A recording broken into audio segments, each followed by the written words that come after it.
The reflection today is on Mark chapter 13, verses 1 to 8. Please read this before listening to this video. This gospel reading poses a real problem for most people, believers as well as unbelievers. The whole idea of a second coming has had to be revisited by modern biblical scholars. It was first believed to come within the first generation of Christians, and gradually this idea faded, and the second coming was put forward and forward until now, 2,000 years later, it's still in the future. Most of us realise we have to rethink the whole matter. In this reading, Jesus is not saying anything clearly about a second coming, but what he said is certainly said against that background. Jesus' message basically was that the second coming is not yet. What is our understanding of the kingdom of God? Some think of it as it in heaven, where God is visibly king and his rule is evident. But if we interpret it carefully, what Jesus said about the kingdom was that it was or is among us. And in fact, I believe we can interpret as when all people live together according to the teaching and example of Jesus, loving and caring for one another, then we will be living in the kingdom of God. Where everyone loves her neighbour as himself or herself, then the kingdom of love is present. Discrimination is reduced to a minimum, and all people have enough. There are no haves and have-nots. Maybe a few have surplus, but all have enough. When that really happens, the kingdom will have made its appearance, or using the common terms, the kingdom will have come. So rather than looking for Jesus descending in the clouds and bringing with him the rule of God, whether people are waiting for it or not, we should be concentrating on so following Jesus' teaching that life becomes as God would wish. All people have enough and will feel life is totally wonderful. I think this is a fair interpretation of the passage. It was written sometime after the time of Jesus' earthly life, probably 40 years or so later. And no doubt it is a compilation of many accounts remembered by different disciples who heard it.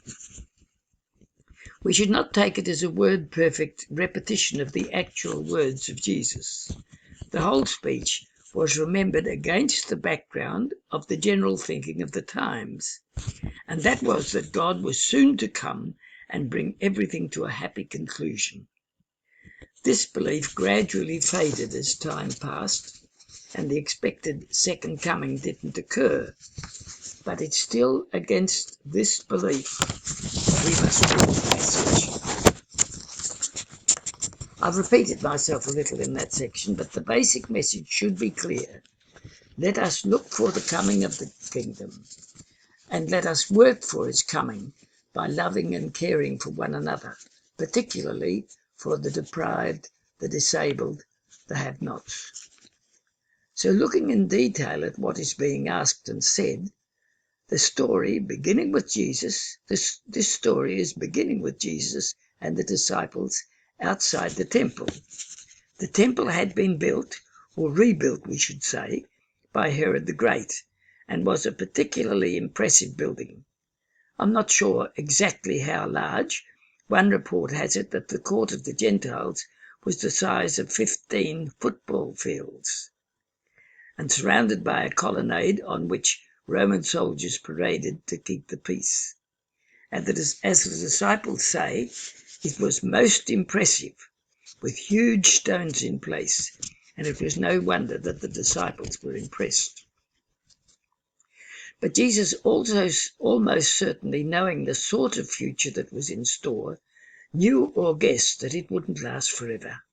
But sometimes in the not too distant future, it would be destroyed by an invading army. We might be reminded that, as Jesus knew, God doesn't live in impressive buildings, but in the human heart.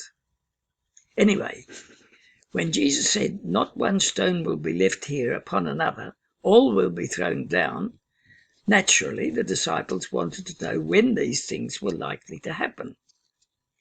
This question introduces, in all three Gospels, a long dissertation about the end times.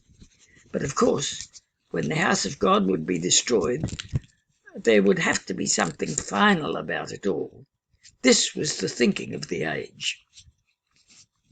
Now I suggest that what follows, both here and in Matthew 24 and in Luke 21, is a compendium of the many things people remembered Jesus as saying, and as I hinted before, I humbly suggest that their memories may well have been influenced by the common thinking of the time about the future and the expected coming end of all things. Anyway, the belief that Jesus was to return quickly and that history would end gradually faded as history continued on what appeared to be an unending sequence.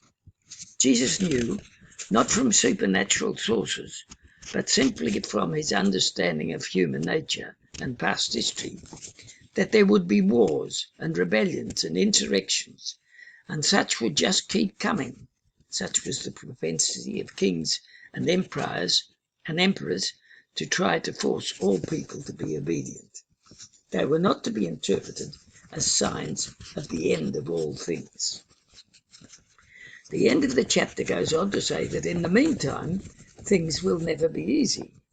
Until the kingdom comes, people will betray each other. The Christians will be handed over to the religious or political authorities and persecuted, put in prison, even executed. But this is what we must all expect if we remain true to Jesus and his teaching in a society that is based on self-interest.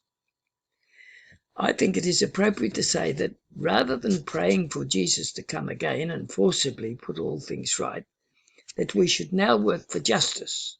And I mean distributive justice, where everyone has enough and nobody is in want, not retributive justice, where everybody gets their deserts. We must live in the hope and trust that our behaviour might just be infectious, and others too begin to live generously, love prolifically, and without discrimination. Then the kingdom will have come. One last point I'd like to make, and a most important one. A kingdom is not simply a group of separate individuals.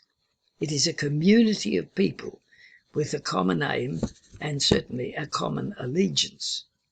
So let us never forget the community of the church is like a preparation for the kingdom. A group of people with the same aims, the same objectives, the same purpose, acting under the same laws and honouring the same king. If you personally follow Jesus' example and love your neighbour and love God and care for the widow and orphan, etc., that doesn't mean the kingdom has come. For you to feel the love and joy of the kingdom, others have to collaborate with God also. All others in your community have to follow Jesus' example too, so that when the community as a whole is loving and caring, then the kingdom will have come among it. The church is an important preparation for the kingdom, so let us live together in harmony, with no backbiting, no status seeking, simply a group of people who are learning to love one another, to assist one another, to live together in harmony. That will be our best preparation for the coming of the kingdom. It's important that we recognize this shift in thinking. For a kingdom coming by divine intervention to one that will begin to be present when we cooperate with God by living according to his divine directions and loving and being loved. That is, not divine intervention, but divine and human cooperation. Imagine Jesus saying, "You have been waiting for God, while God has been waiting for you." No wonder the kingdom has never arrived. You have been waiting intervention, while God is awaiting collaboration.